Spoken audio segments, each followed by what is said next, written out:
There is, in fact, no inherent limit on what a democracy can do theoretically, because the people are the sole or exclusive source of all powers. Laws cannot stop the people. All you need to do is rewrite or abolish the law. Constitutions can't stop people.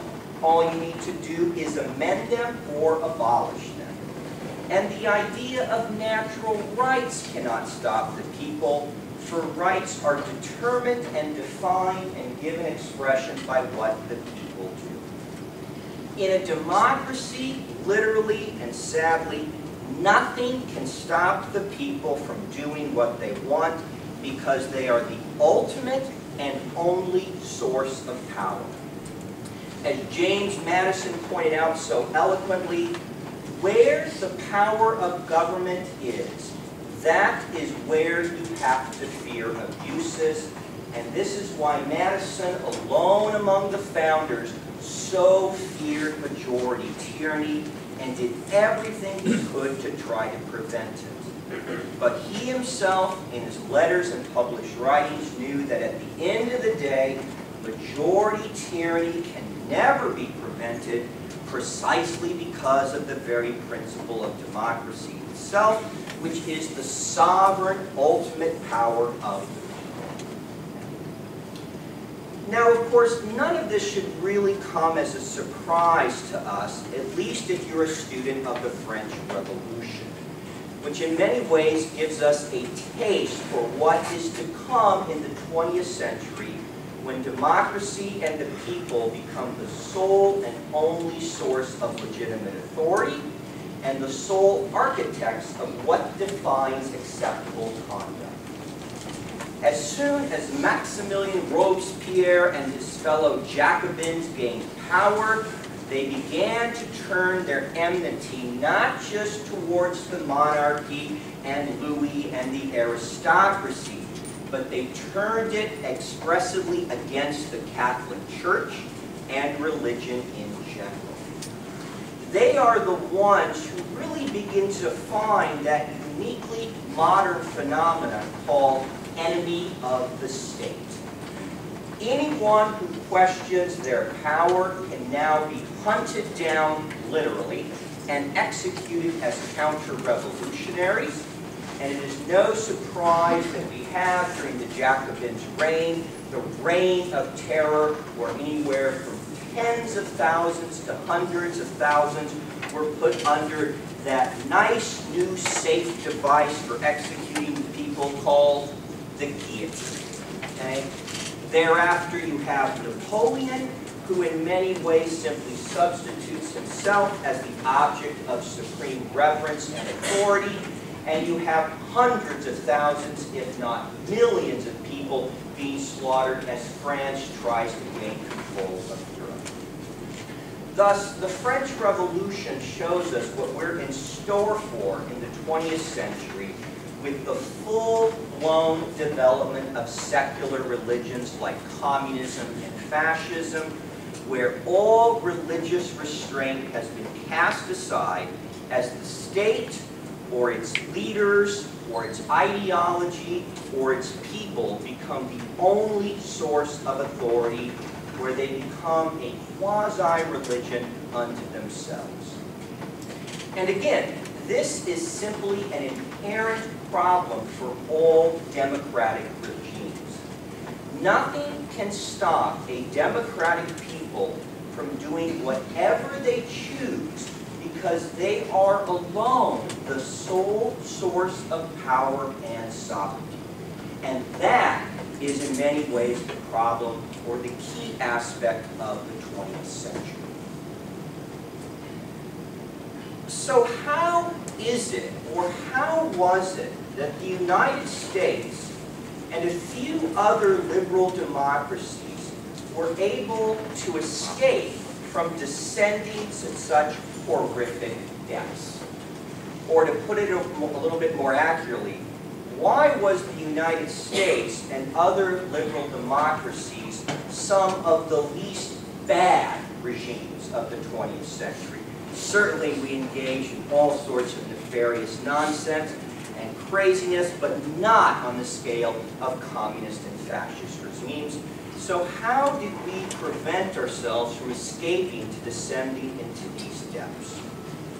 And following the great French political philosopher Alexis de Tocqueville, I would argue it was precisely our religious, or more precisely maybe, our Puritan heritage, or perhaps the uniquely positive role religion plays in our political culture, both previously as well as presently.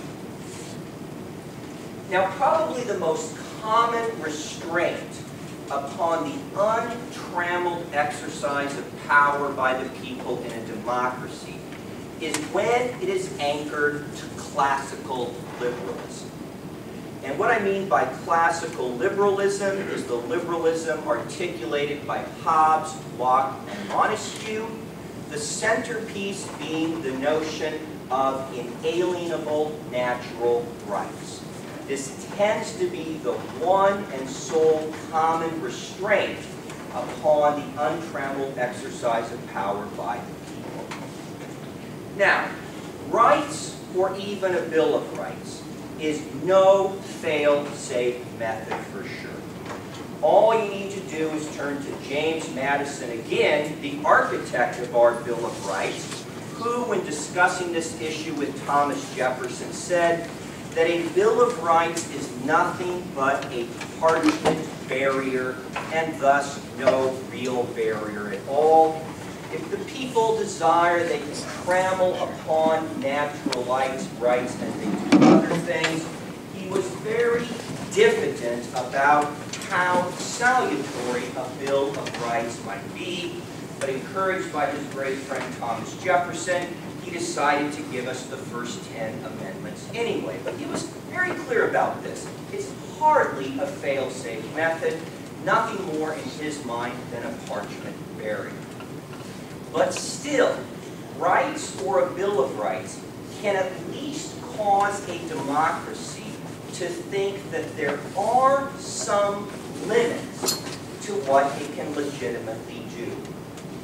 A country firmly anchored in an understanding of natural rights will hopefully and maybe understand that not everything is permissible, even if the people are sovereign. Now, if natural rights are going to act as such a restraint on democracy, these rights must be grounded in something higher than the whims of the people. Because if they're only grounded in the whims or belief of a people, then they are no restraint at all. You can see how farcical rights become if they're not grounded in something higher than human will, if you read various Communist Party constitutions. My personal favorite happens to be the Constitution of China, where, you may not know it, you have a perfect right of free speech, a perfect right to assemble, a perfect freedom of conscience, and my all-time personal favorite, you have the right to rest. Now that's thinking outside the box. However, if you go and read a little bit more about China's constitution, you find out that the exercise of all these rights cannot dishonor the motherland or threaten the rule of communism in China, which means the rights are grounded in nothing but the whims of communist authority, and therefore are not rights at all. They're simply particular pleasures that the Chinese Communist Party leadership grants to its people and takes away at will. If rights are going to be a genuine bulwark against unrestrained democratic power, they have to be grounded in something solid outside of human will. Now, what that ground for natural rights can be, I personally can only see two possible sources. Rights either have to be grounded in universal human nature or reason on the one hand, or religion. And this is precisely the way the founders presented things as well. Combining both of them together, one doesn't quite understand which one they might have thought more. But let's look at what Alexander Hamilton said in 1775, 1 year before the Declaration. He says, "The sacred rights of mankind are not to be rummaged for among old parchments or musty records. They are written as with a sunbeam in the whole volume of human nature by the hand of divinity and can never be erased or obscured by mortal power." So Hamilton himself recognizes two possible sources of the ground of rights: religion and human nature or reason. These sentiments, of course, are echoed by Jefferson's Declaration of Independence, which never one should get tired of reading, so I'll read the first paragraph or so. Again, noticing how human nature and religion are fused together as the sole source or sources of our rights. When in the course of human events it becomes necessary for one people to dissolve the political bands which have connected them with another, and to assume among the powers of the earth the separate and equal station to which the laws of nature and of nature's God entitle them, a decent respect to the opinions of mankind requires that they should declare the causes which impel them to the separation. We hold these truths to be self-evident, that all men are created equal, that they are endowed by their Creator with certain unalienable rights, among these being life, liberty, and the pursuit of happiness. But throughout the Declaration, it is religion and reason, religion and human nature which ground the inalienable rights. So both Alexander Hamilton and Thomas Jefferson, two notorious enemies of the founding, agreed at least on this one thing: that the source of rights is either in nature or reason, or religion, or both. There are thus limits, according to the founders' understanding of what the people can do, and those limits are independent of the people, and thus the people must respect them even in their sovereign capacity as the sole source of authority. And as an aside, I think this helps to articulate once again the greatness of Abraham Lincoln, who appealed both to the Declaration of Reason and to religion in making the case against slavery. But Lincoln himself understood there can only be two sources of rights, at least if you want rights to be a bulwark against untrammeled popular sovereignty. So let's look at these two limitations and see how they stack up. Okay?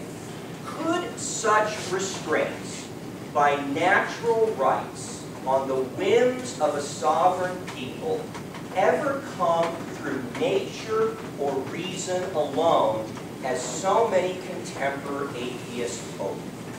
Could we have a restrained, thoughtful, responsible, yet wholly atheistic society that was based on reason and human nature?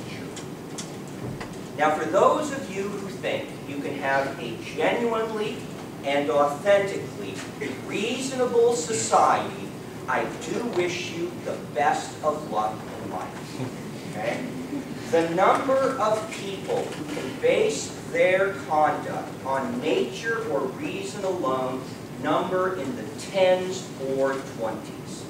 It probably starts with Socrates, Plato, and Aristotle, and if you wish to count yourself among them, please feel free to come to my office during office hours. I'd love to talk to you.